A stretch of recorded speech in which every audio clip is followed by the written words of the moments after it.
The following special presentation of Orson Welles' War of the Worlds was voiced and mixed by BYU-Idaho students at the BYU-Idaho radio studios. We hope you enjoy the classic radio drama. The Columbia Broadcasting System and its affiliated stations present Orson Welles and the Mercury Theater on the air in The War of the Worlds by H.G. Wells. Ladies and gentlemen, the director of the Mercury Theater and star of these broadcasts, Orson Welles. We know now that in the early years of the 20th century, this world was being watched closely by intelligences greater than man's, and yet as mortal as his own. We know now that as human beings busied themselves about their various concerns, they were scrutinized and studied, perhaps almost as narrowly as a man with a microscope might scrutinize the transient creatures that swarm and multiply in a drop of water.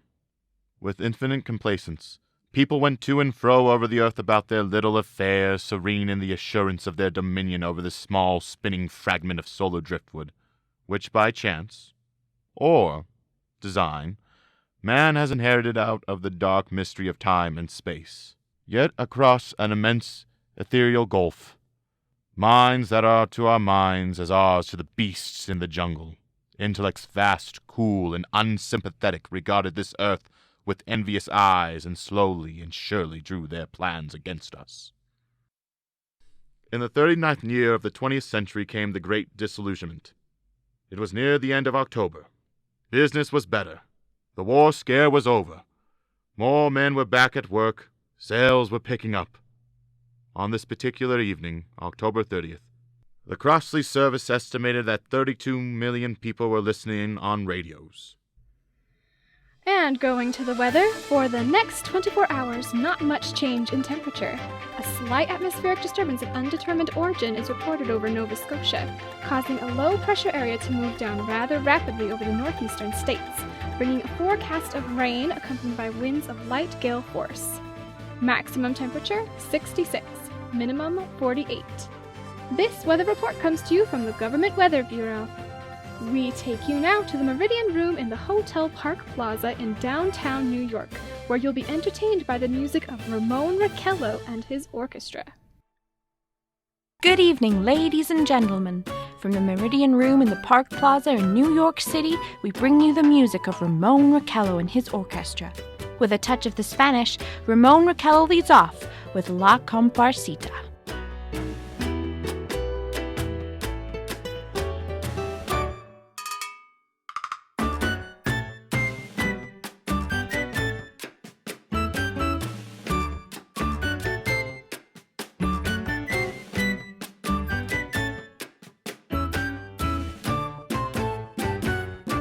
Ladies and gentlemen, we interrupt our program of dance music to bring you a special bulletin from the Intercontinental Radio News. At 20 minutes before 8 Central Time, Professor Farrell of the Mount Jennings Observatory, Chicago, Illinois, reports observing several explosions of incandescent gas occurring at regular intervals on the planet Mars. The spectroscope indicates the gas to be hydrogen and moving towards the Earth with enormous velocity.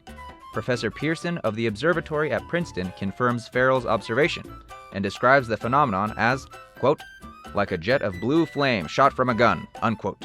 We now return you to the music of Ramon Raquello, playing for you in the Meridian Room of the Park Plaza Hotel, situated in downtown New York. Now a tune that never loses favor, the ever-popular Stardust, Ramon Raquello and his orchestra.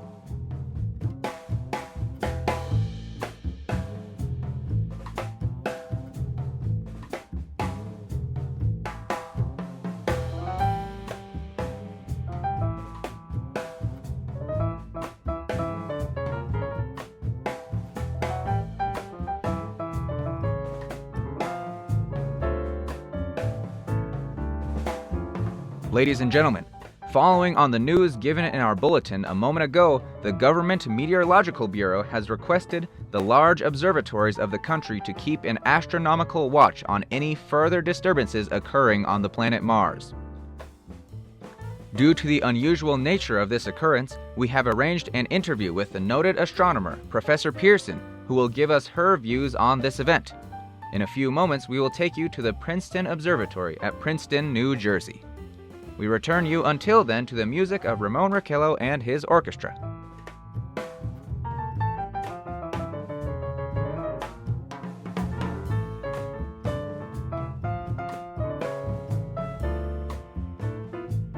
We are ready now to take you to the Princeton Observatory at Princeton, where Carl Phillips, our commentator, will interview Professor Rachel Pierson, famous astronomer.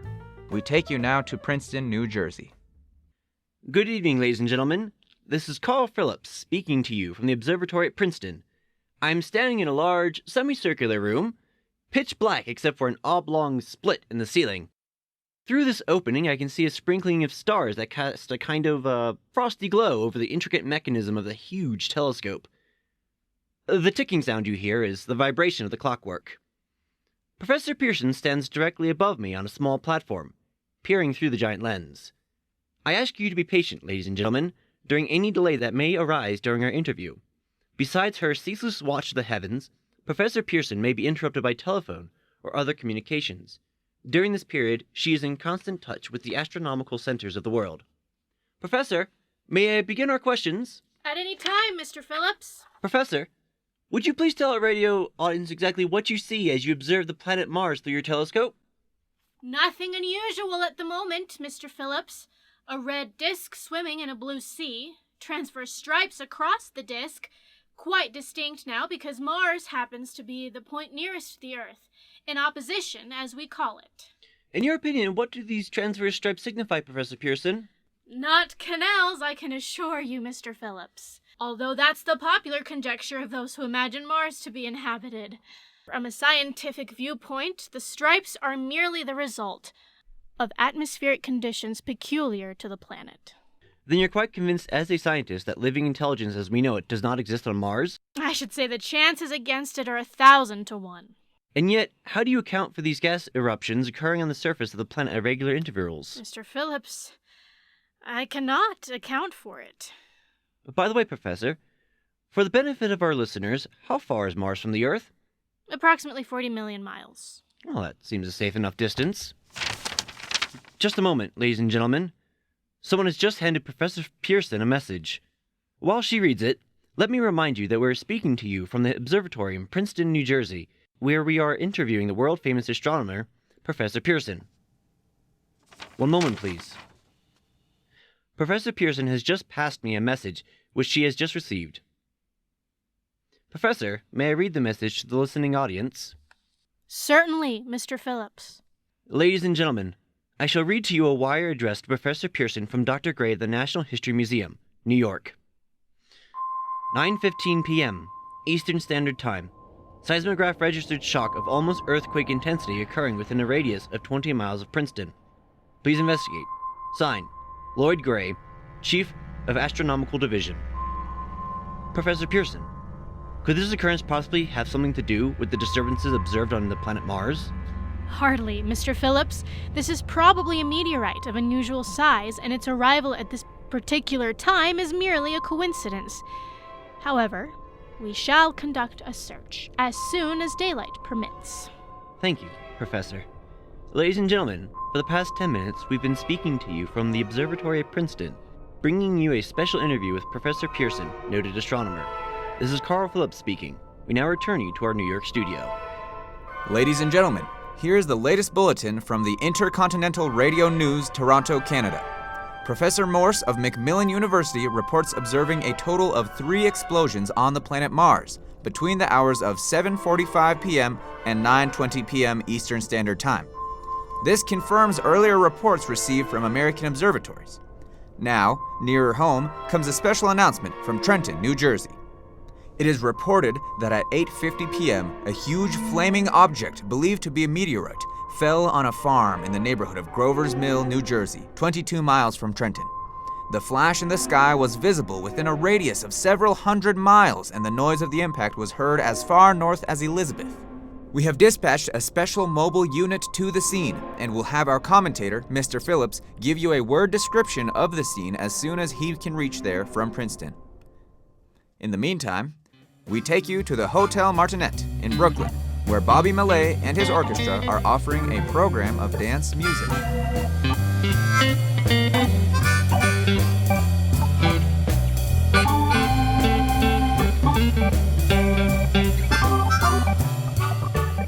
We take you now to Grover's Mill, New Jersey. Ladies and gentlemen, this is Carl Phillips again at the Wilmuth farm. Grover's Mill, New Jersey. Professor Pierson and I made the 11 miles from Princeton in 10 minutes. Well, I hardly know where to begin. To paint for you a word picture of the strange scene before my eyes, like something out of a modern Arabian Nights. Well, I just got here. I haven't had a chance yet to look around yet. I guess that's it. Yes, I guess that's the thing. Directly in front of me, half buried in a vast pit. It must have struck with terrific force. The ground is covered with splinters of a tree that must have struck on its way down. From what I can see of the object itself, doesn't look very much like a meteor. At least not the meteors I've seen. Looks more like a huge cylinder. It has the diameter of... what would you say, Professor Pierson? About 30 yards. About 30 yards. The metal on the sheath is... well, I've never seen anything like it. The color is sort of yellowish white.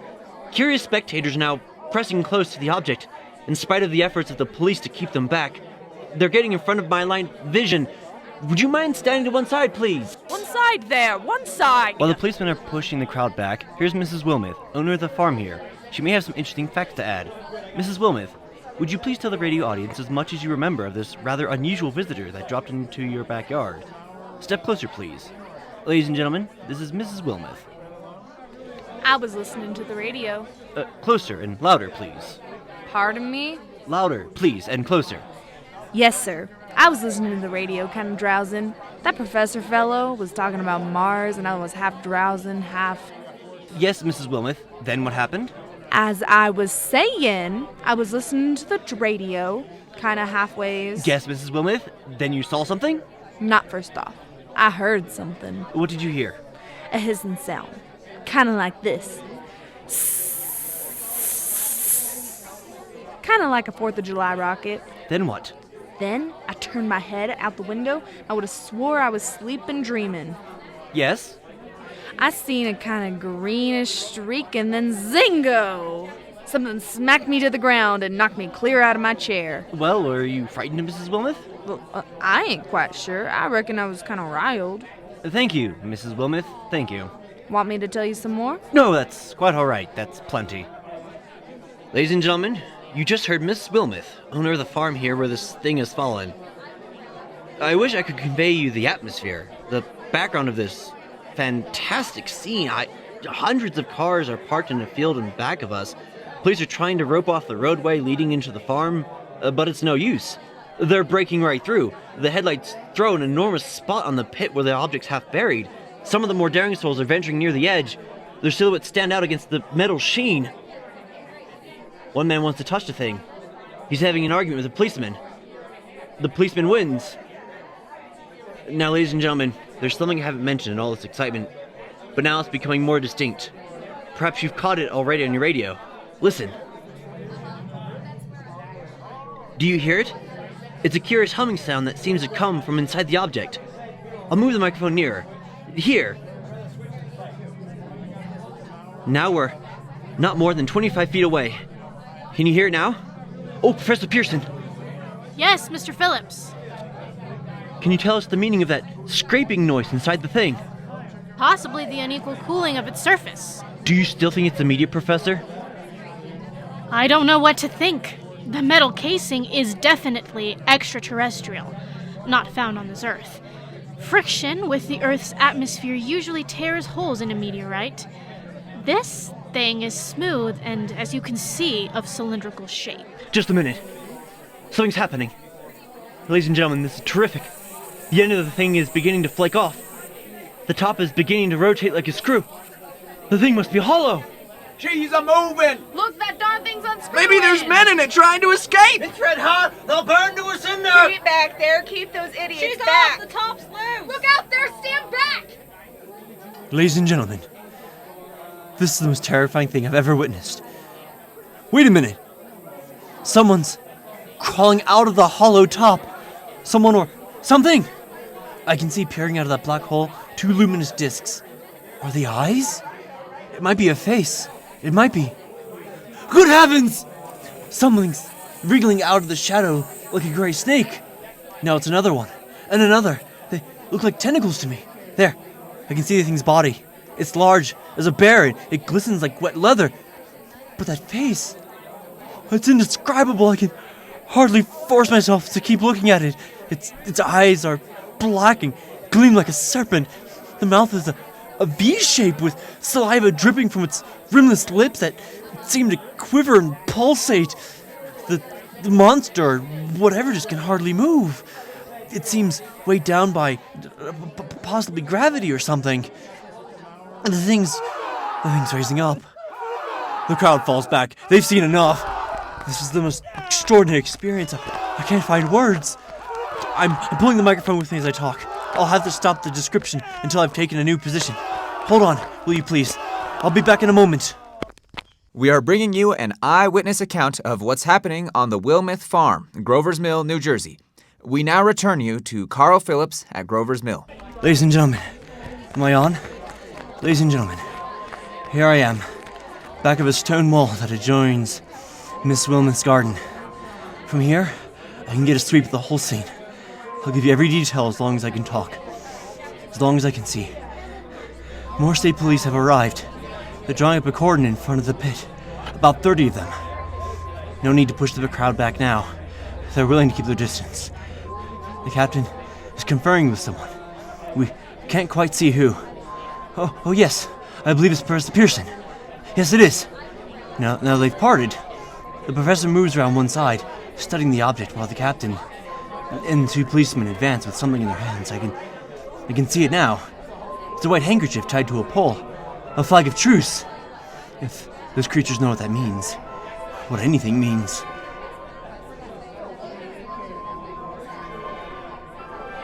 Wait. Something's happening. A humped shape is rising out of the pit. I can make out a small beam of light against a mirror. What's that? There's a jet of flame springing from that mirror, and it leaps right at the advancing man. It strikes him head on. Good Lord! They're turning into flame! Now the whole field's caught fire. The woods, the barns, the gas tanks of automobiles, it's spreading everywhere. It's coming this way, about 20 yards to my right, and it's moving fast. I gotta go! Ladies and gentlemen, due to circumstances beyond our control, we are unable to continue the broadcast from Grover's Mill. Evidently, there's some difficulty with our field transmission. However, we will return to that point at the earliest opportunity. In the meantime, we have a late bulletin from San Diego, California. Professor Indenkoffer, speaking at a dinner of the California Astronomical Society, expressed the opinion that the explosions on Mars are undoubtedly nothing more than severe volcanic disturbances on the surface of the planet. We continue now with our piano interlude.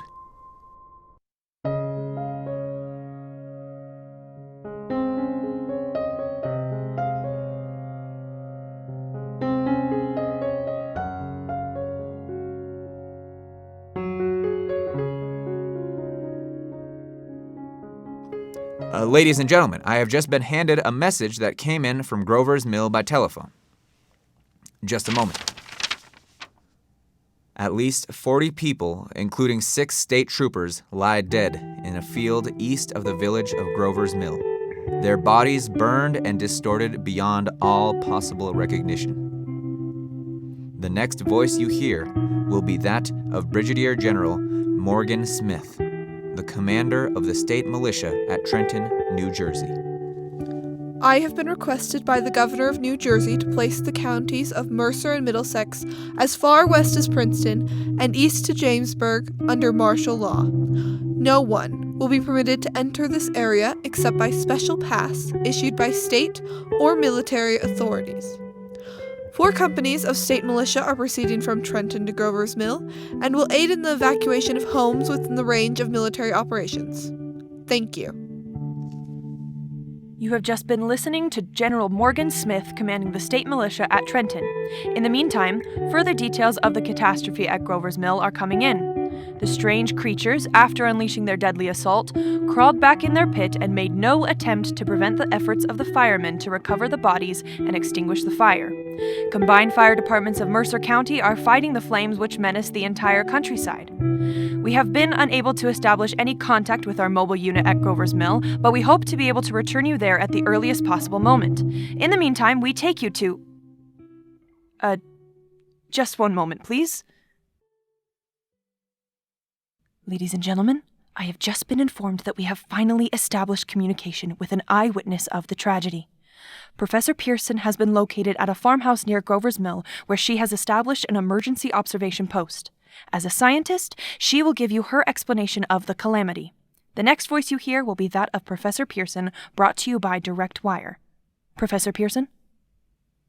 Of the creatures in the rocket cylinder at Grover's Mill, I can give you no authoritative information, either as to their nature, their origin, or their purposes here on Earth. Of their destructive instrument, I might venture some conjectural explanation. For want of a better term, I shall refer to the mysterious weapon as a heat ray. It's all too evident that these creatures have scientific knowledge far in advance of our own. It is my guess that in some way they are able to generate an intense heat in a chamber of practically absolute non-conductivity. This intense heat they project in a parallel beam against any object they choose by means of a polished parabolic mirror of unknown composition, much as the mirror of a lighthouse projects a beam of light. That is my conjecture of the origin of the heat ray. Thank you, Professor Pierson. Ladies and gentlemen, here is a bulletin from Trenton. It is a brief statement informing us that the charred body of Carl Phillips has been identified in a Trenton hospital. Now, here's another bulletin from Washington, D.C. Office of the Director of the National Red Cross reports 10 units of Red Cross emergency workers have been assigned to the headquarters of the state militia stationed outside of Grover's Mill, New Jersey. Here's a bulletin from State Police, Princeton Junction. The fires at Grover's Mill and vicinity now under control. Scouts report all quiet in the pit and no sign of life appearing from the mouth of the cylinder. And now, ladies and gentlemen, we have a special statement from Mr. Harry McDonald, Vice President in charge of operations. We have received a request from the militia at Trenton to place at their disposal our entire broadcasting facilities. In view of the gravity of the situation and believing that radio has a responsibility to serve in the public interest at all times, we are turning over our facilities to the state militia at Trenton. We take you now to the field headquarters of the state militia near Grover's Mill, New Jersey. This is Captain Lansing of the Signal Corps, attached to the state militia now engaged in military operations in the vicinity of Grover's Mill. Situations arising from the reported presence of certain individuals of unidentified nature is now under complete control. The cylindrical object, which lies in a pit directly below our position, is surrounded on all sides by 8 battalions of infantry, without heavy field pieces, but adequately armed with rifles and machine guns. All cause for alarm, if such cause ever existed, is now entirely unjustified. The things, whatever they are, do not even venture to poke their heads above the pit. I can see their hiding places plainly in the glare of the searchlights here. With all their reported resources, these creatures can scarcely stand up against heavy machine gun fire. Anyway, it's an interesting outing for our troops. I can make out their khaki uniforms crossing back and forth in front of the lights. It almost looks like a real war. There appears to be some slight smoke in the woods bordering the Millstone River. Probably fires started by campers. Well, we ought to see some action soon. One of the companies is deploying on the left flank. A quick thrust and it will all be over. Now, wait a minute. I see something on top of this cylinder. No, it's nothing but a shadow. Now the troops are on the edge of Wilmuth Farm. 7,000 armed men closing in on an old metal tube. Wait, that wasn't a shadow. It's something moving. Solid metal, kind of shield-like affair rising up out of the cylinder. It's going higher and higher. Why, it's standing on legs, actually rearing up on sort of metal framework. Now it's reaching above the trees, and the searchlights are on it. Hold on!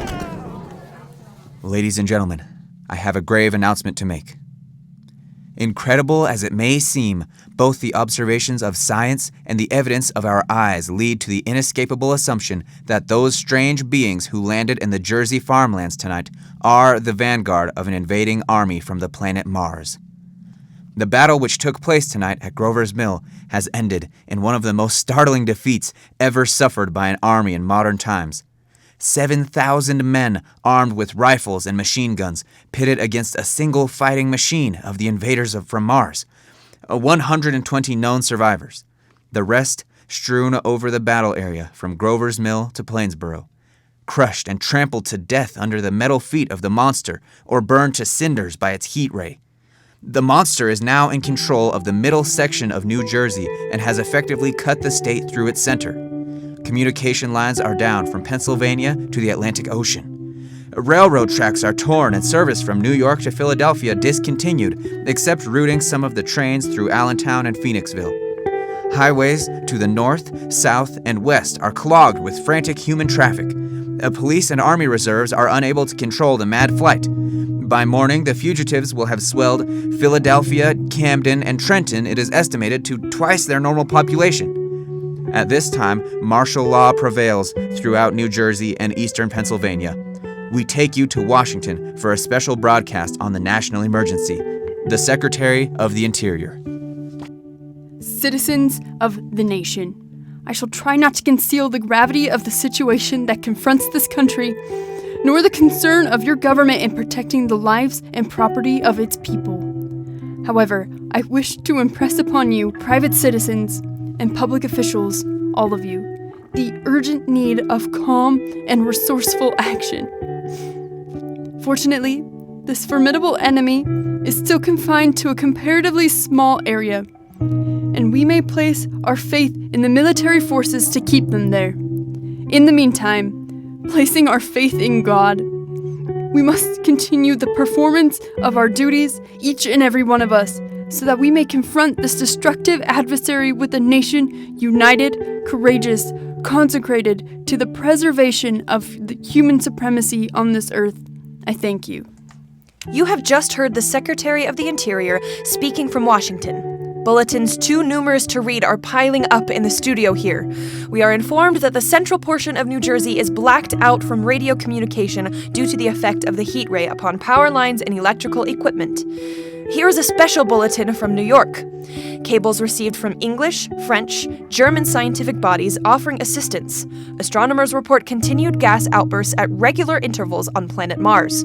Majority voice opinion that the enemy will be reinforced by additional rocket machines. Attempts made to locate Professor Pierson of Princeton, who has observed Martians at close range. It is feared she was lost in recent battle. Langham Field, Virginia. Scouting planes report 3 Martian machines visible above treetops, moving north towards Somerville with population fleeing ahead of them. Heat ray is not in use. Although advancing at express train speed, invaders pick their way carefully. They seem to be making conscious effort to avoid destruction of cities and countryside. However, they stop to uproot power lines, bridges, and railroad tracks. Their apparent objective is to crush resistance, paralyze communication, and disorganize human society. Here is a bulletin from Basking Ridge, New Jersey. Coon hunters have stumbled on a second cylinder, similar to the first embedded in the Great Swamp 20 miles south of Morristown. U.S. Army field pieces are proceeding from Newark to blow up second invading unit before cylinder can be opened and the fighting machine rigged. They are taking up a position in the foothills of Watchung Mountains. Another bulletin from Langhamfield, Virginia. Scouting planes report enemy machines, now 3 in number, increasing speed northward, kicking over houses and trees in their evident haste to form a conjunction with their allies south of Morristown. Machines also sighted by telephone operator east of Middlesex within 10 miles of Plainfield. Here's a bulletin from Winston Field, Long Island. Fleet of Army bombers carrying heavy explosives flying north in pursuit of enemy. Scouting planes act as guides. They keep speeding enemy in sight. Just a moment, please. Ladies and gentlemen, we've run special wires to the artillery line in adjacent villages to give you direct reports in the zone of the advancing enemy. First, we take you to the battery of the 22nd Field Artillery, located in the Watchung Mountains. Range 32 meters. 32 meters.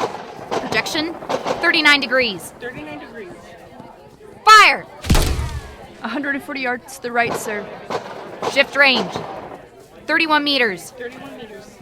Projection, 37 degrees. 37 degrees. Fire! A hit, sir.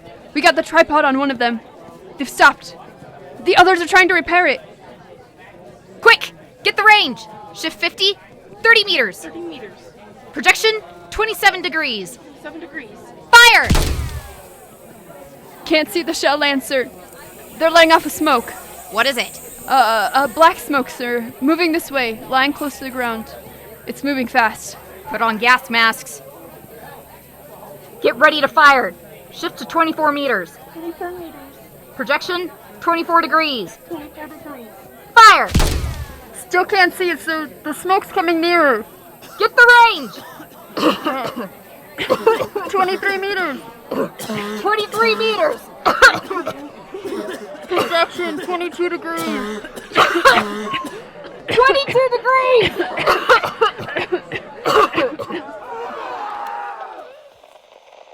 Army bombing plane V-843 off Bayonne, New Jersey. Lieutenant Vaught commanding 8 bombers.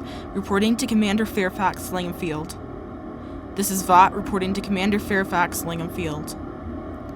Enemy tripod machines now in sight. Reinforced by 3 machines from the Morristown cylinder. 6 altogether. 1 machine partially crippled. Believed hit by shell from Army gun in Watchung Mountains. Guns now appear silent. A heavy black fog hanging close to the earth. Of extreme density, nature unknown. No sign of the heat ray. Enemy now turns east, crossing Passaic River into the Jersey marshes. Another straddles the Pulaski Skyway. Evident objective is New York City. They're pushing down a high-tension power station. The machines are close together now, and we're ready to attack. Planes circling, ready to strike. 1,000 yards and we'll be over the first. 800 yards. 600. 400. 200. There they go. The giant arm raised. Green flash! They're spraying us with flame. 2,000 feet. Engines are giving out. No chance to release the bombs. Only one thing left. Drop on them. Drop on them. Plane and all. We're dropping on the first. We're diving on the first one. Now the engine's gone. 8. This is Bayonne, New Jersey, calling Langham Field. This is Bayonne, New Jersey, calling Langham Field. Come in, please. Come in, please. This is Langham Field. Go ahead. 8 Army bombers in engagement with enemy tripod machines over Jersey Flats. Engines incapacitated by heat ray. All crashed. 1 enemy machine destroyed.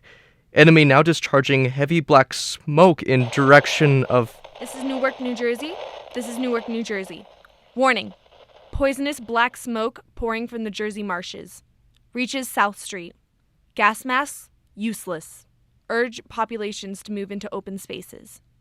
Automobiles use routes 7, 23, and 24. Avoid congested areas. Smoke now spreading over Raymond Boulevard. 2x2L calling CQ. 2x2L calling CQ. 2x2L calling 8x3R. Come in, please. This is 8x3R, coming back at 2x2L. How's reception? K, please. Where are you? 8x3R? What's the matter? Where are you? I'm speaking from the roof of Broadcasting Building, New York City. The bells you hear are ringing to warn the people to evacuate the city as the Martians approach. Estimated in the last 2 hours, 3 million people have moved out along the roads to the north. Hutchison River Parkway still kept open for motor traffic. Avoid bridges to Long Island. Hopelessly jammed. All communication with Jersey Shore closed 10 minutes ago. No more defenses. Our army wiped out. Artillery, Air Force, everything wiped out. This may be the last broadcast. We'll stay here to the end. People are holding service here below us, in the cathedral.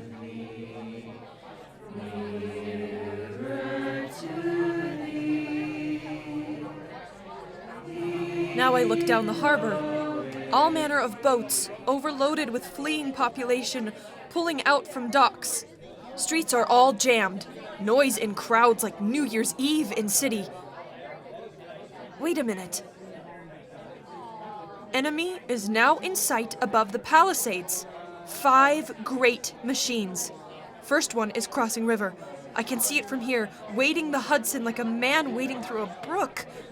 A bulletin's handed me. Martian cylinders are falling all over the country. One outside Buffalo, one in Chicago, St. Louis. Seem to be timed and spaced. Now the first machine reaches the shore. He stands watching, looking over the city. His steel, cowlish head is even with the skyscrapers. He waits for the others. They rise like a line of new towers on the city's west side. Now they're lifting their metal hands. This is the end now. Smoke comes out. Black smoke drifting over the city. People in the streets see it now. They're running towards the East River. Thousands of them dropping in like rats. Now the smoke's spreading faster. It's reached Times Square. People are trying to run away from it, but it's no use. They're falling like flies. Now the smoke's crossing 6th Avenue. 5th Avenue. 100 yards away. It's 50 feet. 2x2L calling CQ. 2x2L calling CQ. 2x2L calling CQ. New York? Isn't there anyone on the air?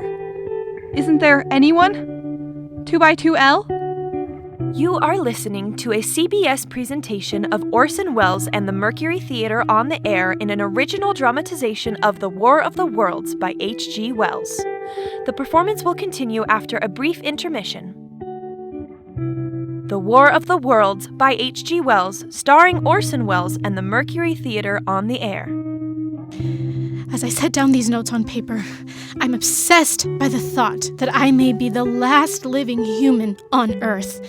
I have been hiding in this empty house near Grover's Mill, a small island of daylight cut off by the black smoke from the rest of the world.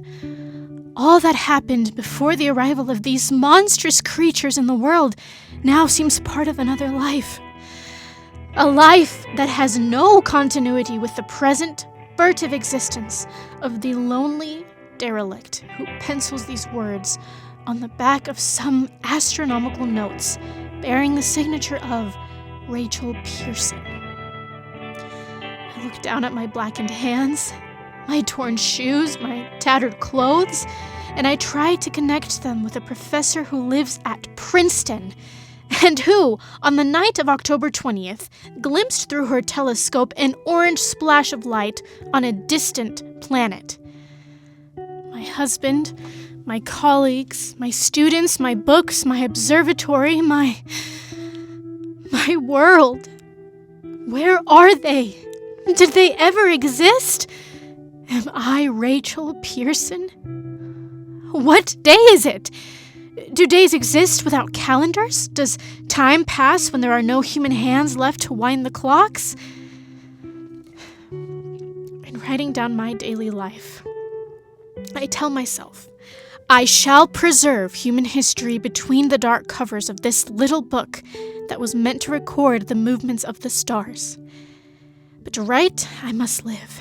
And to live, I must eat. I find moldy bread in the kitchen, and an orange not too spoiled to swallow. I keep watch at the window. From time to time, I catch a sight of a Martian above the black smoke. The smoke still holds the house in its black coil, but at length there is a hissing sound, and suddenly I see a Martian mounted on his machine, spraying the air with a jet of steam, as if to dissipate the smoke. I watch in a corner as his huge metal legs nearly brush against the house. Exhausted by terror, I fall asleep. It's morning. Sun streams in the window. The black cloud of gas has lifted, and the scorched meadows to the north look as though a black snowstorm has passed over them. I venture from the house. I make my way to a road. No traffic. Here and there a wrecked car, baggage overturned, a blackened skeleton. I push on north. For some reason, I feel safer trailing these monsters than running away from them. And I keep a careful watch. I have seen the Martians feed. Should one of their machines appear over the top of trees, I am ready to fling myself flat on the earth. I come to a chestnut tree. October. Chestnuts are ripe. I fill my pockets. I must keep alive. 2 days I wander in a vague, northerly direction through a desolate world. Finally, I notice a living creature. A small red squirrel in a beech tree. I stare at him in wonder. He stares back at me. I believe at that moment the animal and I shared the same emotion, the joy of finding another living being. I push north. I find dead cows in a brackish field, beyond the charred ruins of a dairy. A silo remains standing guard over the wasteland like a lighthouse deserted by the sea. Astride the silo perches a weathercock. The arrow points north. Next day, I come to a city vaguely familiar in its contours. Yet its buildings, strangely dwarfed and leveled off, as if a giant had sliced off its highest towers with a capricious sweep of his hand. I reached the outskirts.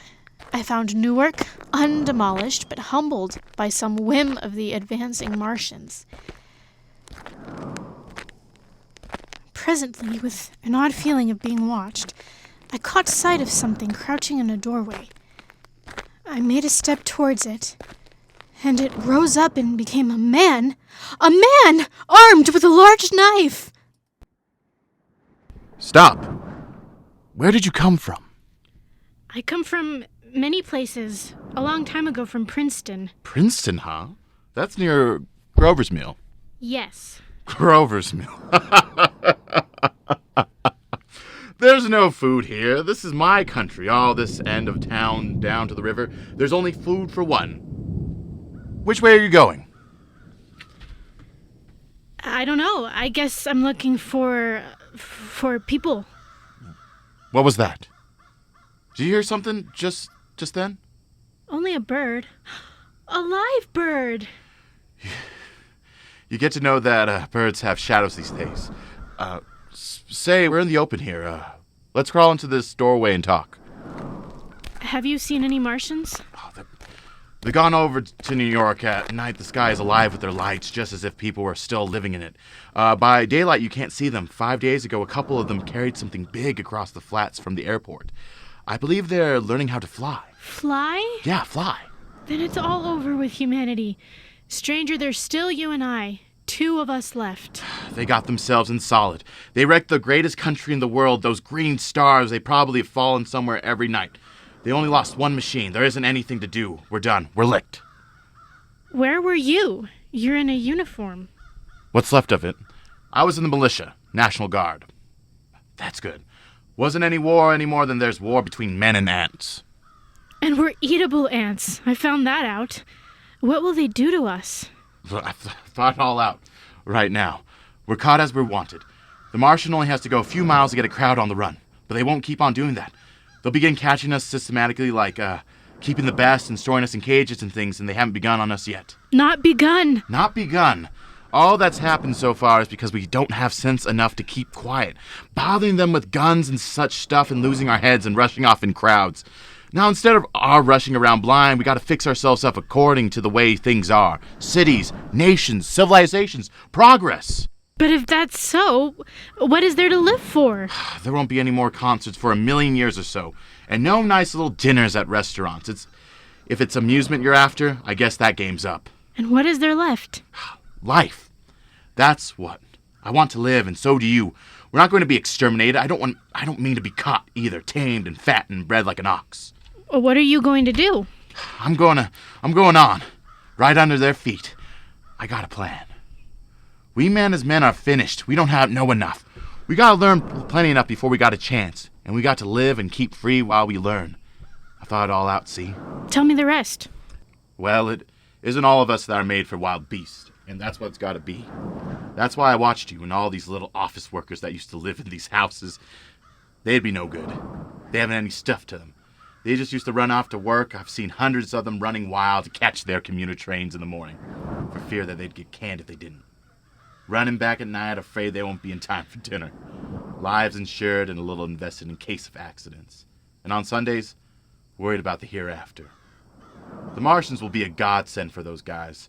Nice roomy cages, good food, careful breeding, no worries. After a week or so chasing about the fields on empty stomachs, they'll come and be glad to be caught. You've thought it all out, haven't you? You bet I have. And that isn't all. These Martians will make pets of some of them, train them to do tricks. Who knows? Get sentimental over the pet boy who grew up and had to be killed. And some, maybe, they'll train to hunt us. No, that's impossible. No human being. Oh, yes, they will. There's men who will do it gladly. If one of them ever comes after me. In the meantime, you and I and others like us, where are we to live when the Martians own the Earth? Oh, I got it all figured out. We'll live underground. I've been thinking about the sewers under New York are miles and miles of them. The main ones are big enough for anybody. Then there's cellars, vaults, underground storerooms, railway tunnels, subways. You begin to see it, eh? We'll get a bunch of strong men together. No weak ones. That rubbish out. As you meant me to go? Well, I gave you a chance, didn't I? We won't quarrel about that. Go on. And we got to make safe spaces for us to stay in, see, and get all the books we can. Science books. That's where men like you can come in, see? We'll raid the museums. We'll even spy on the Martians. It may not be so much we have to learn before. Just imagine this.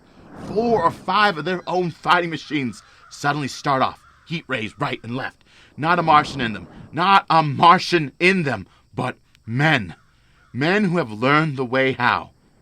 It may even be in our time. Gee. Imagine having one of them lovely things with its heat ray wide and free. We turn on Martians. We turn on men. We bring everybody down to their knees. That's your plan. You and me and a few more of us, and we'll own the world. I see. Say, what's the matter? Well, where are you going? Not to your world. Goodbye, stranger. After parting with the artilleryman, I came at last to the Holland Tunnel. I entered that silent tube, anxious to know the fate of the great city on the other side of the Hudson. Cautiously, I came out of the tunnel and made my way up Canal Street. I reached 14th Street, and there again were black powder and several bodies and an evil, ominous smell from the gratings of the cellars of some of the houses. I wandered up through the 30s and 40s. I stood alone on Times Square. I caught sight of a lean dog running down 7th Avenue with a piece of dark brown meat in his jaws and a pack of starving mongrels at his heels. He made a wide circle around me, as though he feared I might prove a fresh competitor. I walked up Broadway in the direction of that strange powder, past silent shop windows, displaying their mute wares to empty sidewalks, past the Capitol Theater, silent, dark, past a shooting gallery where a row of empty guns faced an arrested line of wooden ducks. Near Columbus Circle, I noticed models of 1939 motor cars in the showrooms facing empty streets. From the top of the General Motors building, I watched a flock of black birds circling in the sky. I hurried on. Suddenly, I caught sight of the hood of a Martian machine standing somewhere in Central Park, gleaming in the late afternoon sun. An insane idea! I rushed recklessly across Columbus Circle and into the park. I climbed a small hill above the pond at 60th Street, and from there I could see, standing in a silent row along the mall, 19 of those great metal titans, their cowls empty, their steel arms hanging listlessly by their sides. I looked in vain for the monsters that inhabit those machines. Suddenly, my eyes were attracted to the immense flock of black birds that hovered directly below me. They circled to the ground, and there before my eyes, stark and silent, lay the Martians, with the hungry birds pecking and tearing brown shreds of flesh from their dead bodies. Later, when their bodies were examined in laboratories, it was found that they were killed by the putrefactive and disease bacteria against which their systems were unprepared. Slain, after all man's defenses had failed, by the humblest thing that God in his wisdom put upon this earth. Before the cylinder fell, there was a general persuasion that through all the deep of space, no life existed beyond the petty surface of our minute sphere. Now we see further. Dim and wonderful is the vision I have conjured up in my mind of life spreading slowly from this little seedbed of the solar system throughout the inanimate vastness of sidereal space. But that is a remote dream. It may be that the destruction of the Martians is only a reprieve. To them, and not to us, is the future ordained, perhaps. Strange it now seems to sit in my peaceful study at Princeton, writing down this last chapter of the record begun at a deserted farm in Grover's Mill. Strange to see from my window the university spires dim and blue through the April haze. Strange to watch children playing in the streets. Strange to see young people strolling on the green where the new spring grass heals the last black scars of a bruised earth. Strange to watch the sightseers enter the museum where the dissembled parts of a Martian machine are kept on public view. Strange when I recall the time when I first saw it. Bright and clean-cut, hard and silent, under the dawn of that last great day. This is Orson Welles, ladies and gentlemen, out of character to assure you that the War of the Worlds has no further significance than as the holiday offering it was intended to be. The Mercury Theater's own radio version of dressing up in a sheet and jumping out of a bush and saying boo. Starting now, we couldn't soap all your windows and still all your garden gates by tomorrow night. So we did the next best thing. We annihilated the world before your very ears and utterly destroyed the CBS. You will be relieved, I hope, to learn that we didn't mean it, that both institutions are still open for business. So goodbye, everybody, and remember, please, for the next day or so, the terrible lesson you learned tonight. That grinning, glowing, globular invader of your living room is an inhabitant of the pumpkin patch.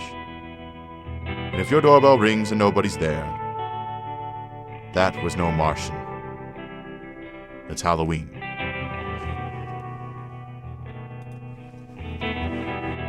You were just listening to a special presentation of Orson Welles' War of the Worlds.